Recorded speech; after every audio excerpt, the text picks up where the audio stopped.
Hello students of class second. Students, 2 chapter the alphabet और the sentence में आपको book में और कॉपी में करवा चुकी हूँ। आई थिंक आपने बुक में भी बुक वर्क फिल कर ली होगी और कॉपी में भी वर्क को कर लिया होगा।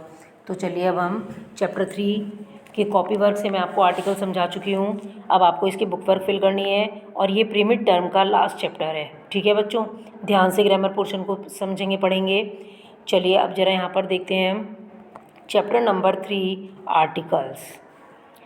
सेंटेंस वाइज चैप्टर को देखेंगे। वी यूज़ ए और an while talking of one person, animal, place और ए थिंग। ए और एन का यूज़ हम कब करते हैं? जब हम किसी एक व्यक्ति, एक एनिमल, एक प्लेस या एक थिंग की बात करते हैं पहले सेंटेंस में। दूसरे में we use an before words that begin with vowel sound AEIOU। An का यूज़ हम कहाँ करते हैं? जब भी कोई वर्ड वॉवल से शुरू होता है उससे पहले हम एन लिखते हैं, बट हम साउंड का ध्यान भी रखते हैं। वी यूज़, जैसा कि मैंने आपको कॉपी में बताया था। Number 3 sentence, we use a before words that begin with consonant sound. जो भी वर्ड हमारा कॉन्सोनेंट साउंड से स्टार्ट हो रहा है, जैसे BCDFLMN, ठीक है, ये सब कॉन्सोनेंट लेटर्स हैं, तो उससे पहले हम ए का यूज़ करते हैं। चलिए यहाँ पर एग्जाम्पल से पता करेंगे, देखेंगे एग्जाम्पल में आपको और क्लियर हो जाएगी सारी बात। जैसे एप्पल है, एप्पल में बच्चों क्या है? ए वॉवेल है और साउंड भी अ की आ रही है, तो यहाँ पर हमने एन लिखा। अम्ब्रेला में यू वॉवेल है लेकिन साउंड किसकी आ रही है? अ की आ रही है, तो यहाँ पर हमने एन लिखा। इसके बाद बॉय में साउंड ब की है और इंग्लिश में हमारा ये बी से स्टार्ट हो रहा है, कॉन्सोनेंट वर्ड है, इसलिए ए लिखा। ज़ेब्रा में जेड से स्टार्ट हो रहा है और हिंदी में जो साउंड आ रही है वो ज की आ रही है, इसलिए हमने यहाँ पर भी ए लिखा। ठीक है, इसके बाद हम पहले एक्सरसाइज को देखेंगे। ए को देखिए, ए में क्या करना है? Right the given words on the each square crow. देखिए अब हमें यहाँ पर 2 ग्रुप दिए गए हैं, ए ग्रुप और ये दिया गया है यहाँ पर बी ग्रुप। एक तो हमें ए वाला दिया गया है, एक हमें एन वाला दिया गया है। ठीक है, तो कुछ हमें यहाँ पर लेटर्स गिवन है बीच में, तो क्या करेंगे? जब लेटर्स गिवन है तो इन वर्ड्स गिवन है, इन वर्ड्स को हमें जो ए के साथ आएंगे वो ए वाले ग्रुप में लिखने हैं, जो एन के साथ आएंगे वो एन वाले ग्रुप में लिखने हैं। देखेंगे कैसे, नंबर वाइज चलेंगे। Number 1 almond.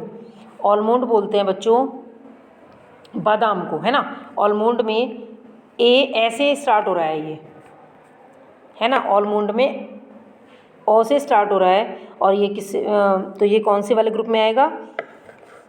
एन वाले ग्रुप में आएगा। ठीक है, इधर लिखेंगे एन वाले में। नंबर 2 है नेल। नेल न और एन से कॉन्सोनेंट है, इसलिए हम इसको ए वाले ग्रुप में लिखेंगे। जैकॉल में जैकॉल जे और ज, ठीक है, दोनों ये कॉन्सोनेंट हैं, इसलिए हम यहाँ पर इसको ए वाले ग्रुप में लिखेंगे। इसके बाद अनियन।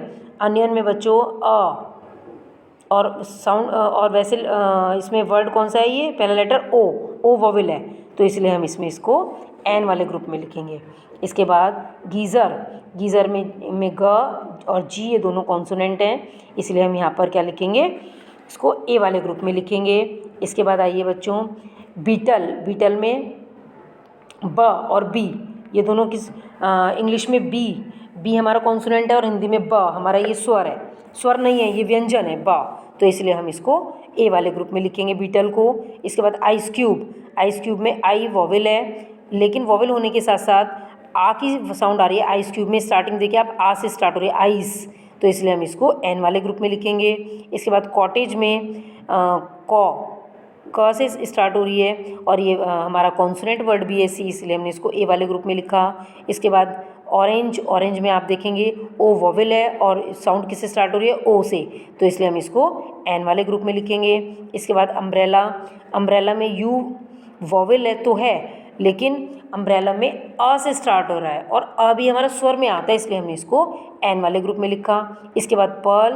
पर्ल बच्चों बोलते हैं मोती को, है ना, तो पर्ल में साउंड पी की आ रही है और जो हिंदी में स्टार्ट हो रहा है प, ये कॉन्सोनेंट है, व्यंजन है, इसीलिए हमने इसको ए वाले ग्रुप में लिखकर ये यहाँ पे ग्रुपिंग कर दी। ए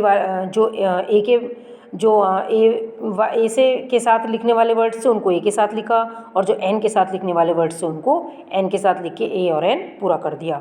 इसके बाद बच्चों ज़रा हम नेक्स्ट पेज पर चलेंगे। देखिए इसमें कैसे करना है हमें। नेक्स्ट पेज पर देखिए बच्चों ए और एन, के कुछ वर्ड्स दिए गए हैं हमें, ठीक है, ए और एन के। Circle the article that goes with the word. देखिए यहाँ पर क्या करना है बच्चों, देखो एन वाले जो जिनके साथ एन आना था उनको तो मैंने सर्किल कर दिया, और जिनके साथ ए आना है उनके साथ भी आप सर्किल करेंगे। जैसे मैंने तो नहीं किया है बट आपको करना है। देखिए कैसे करेंगे। एक्टर में ए क्या है, वॉवेल है, तो इसलिए हमने एन सर्किल किया उसके साथ।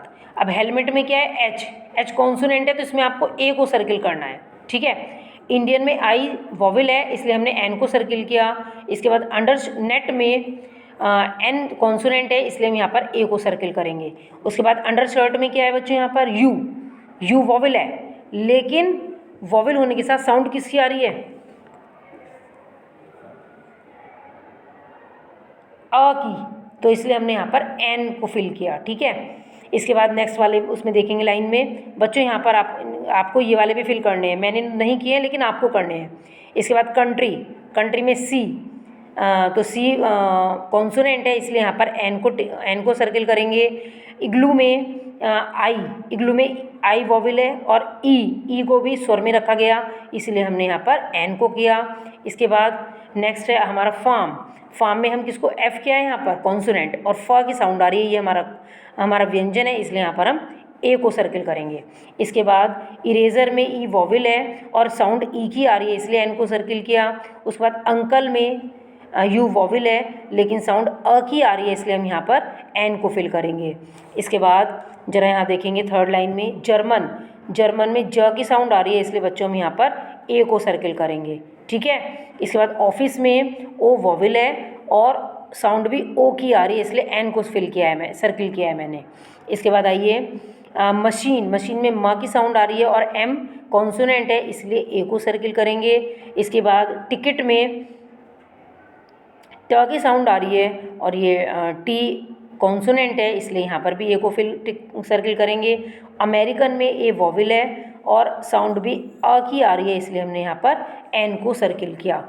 तो पहली वाली लाइन में बच्चों an actor, a helmet, an Indian, a net, an undershirt. फिर सेकंड वाली लाइन में a country, an igloo, a farm, an eraser, an uncle.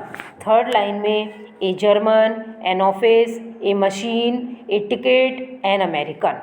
I think आपको ये बात क्लियर हो गई होगी। चलिए अब जरा ये जो नेक्स्ट वाला पार्ट है बच्चों, इसको आपको छोड़ना है, ठीक है। इसके बाद नेक्स्ट पेज पर आ जाइए आप, इस वाले पेज पर exercise number D. Exercise C को कट कर देंगे, ठीक है। Fill in the blanks with articles a, an और the to complete the story. ये स्टोरी बच्चों आप चाहें तो याद भी कर सकते हैं, बड़ी अच्छी स्टोरी है ईगल की और कैट की।